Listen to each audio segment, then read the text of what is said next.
introduction other than the next President of the United States.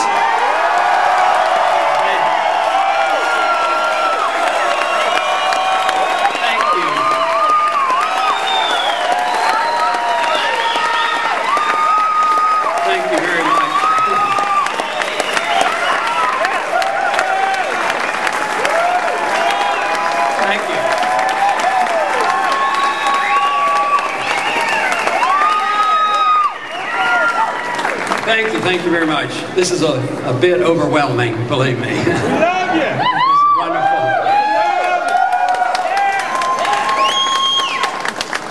You know, a few months ago, matter of fact, somebody this evening told me that last summer he suggested I do this, and I was very, very reluctant, and I hinted in no way that I was planning to do it, nor did I really want to do it. And a few months after that, then others came to me and they kept talking about it. And the truth is I have been very, very reluctant, and it wasn't that I was reluctant about our message, because I think our message is powerful.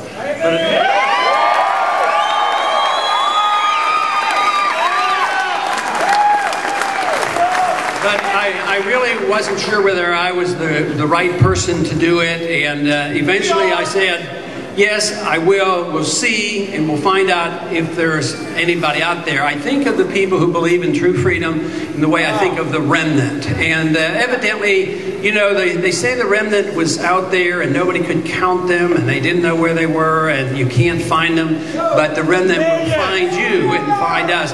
So it looks to me like the remnant is large and growing.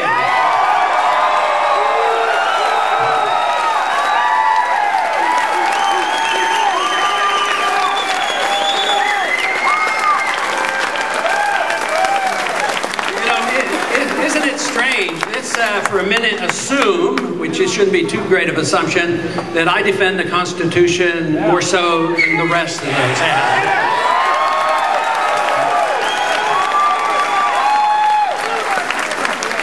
But isn't it interesting also that the establishment figure is the one who most defends the Constitution has to be eliminated from the debates? What's going on in this country? You know, I'm not going to ask, but I do know that there are a few people in here who are not traditional Republicans. Some call themselves independent, some call themselves libertarians, some call themselves even Democrats. There may be some Democrats here.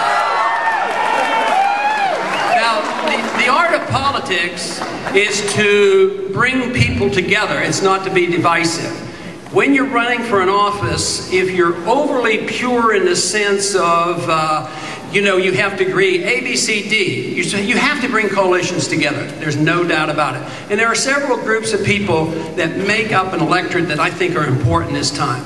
I think at the top of the list of the people who are looking for leadership in this country today are dealing with the complications from a very, very flawed foreign policy.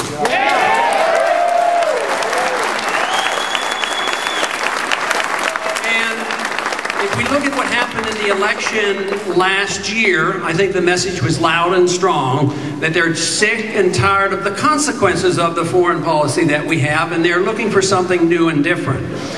And, quite frankly, although the Democrats have politically benefited from that disenchantment with the Republican leadership on foreign policy, quite frankly, I don't see anybody on the Democratic side that really has answered the call to come around and have a different foreign policy, because it looks to me like it's more of the same thing.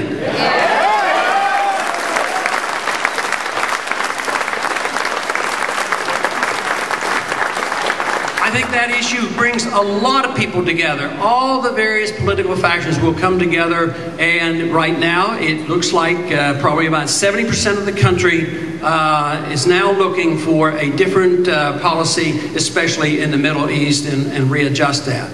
On economic policy, it is something that if you ask almost 100% of the Americans whether they believe in the free enterprise system, you know what? Most Americans believe in the free enterprise system. Too often what happens is, yes, I believe in free enterprise for myself, but for everybody else, but I like special privileges for myself. So, but to really believe in free enterprise, you have to believe in market competition for everybody, and nobody gets subsidies. A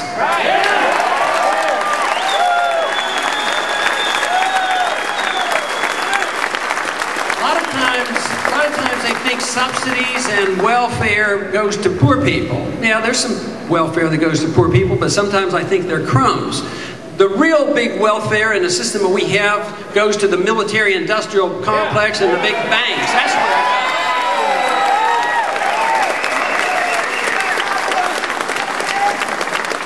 goes. But the market economy should bring people together, especially when it's realized that the system that we have today is ripping off the middle class and the poor.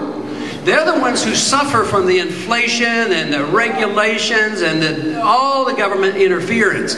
So that, to me, is an issue that brings people together. One person told me not too long ago, I think it was said on television, they said, well, you ought to run as a Democrat. And I said, well, why should I run as a Democrat? I'm the most conservative member of the Congress. I said...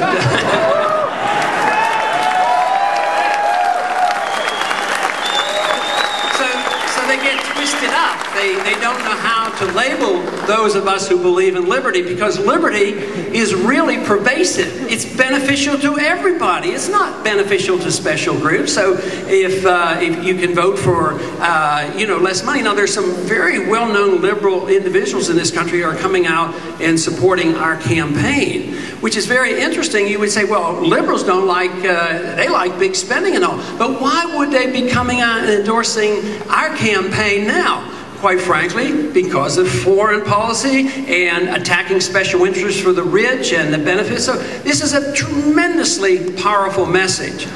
And there's another element that should bring people together, and that is the concept of personal individual liberty.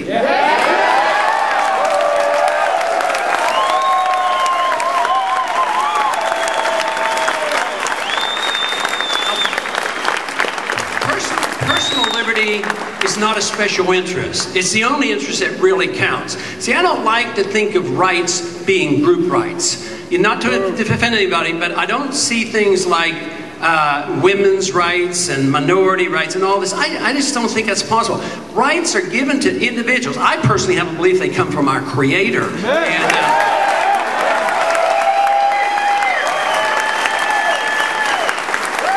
means then that your life is your own. And you have your own responsibility. I mean, you have your responsibility of what's going to happen for eternity's sake, so you ought to have a responsibility of what you're going to do here on earth as well.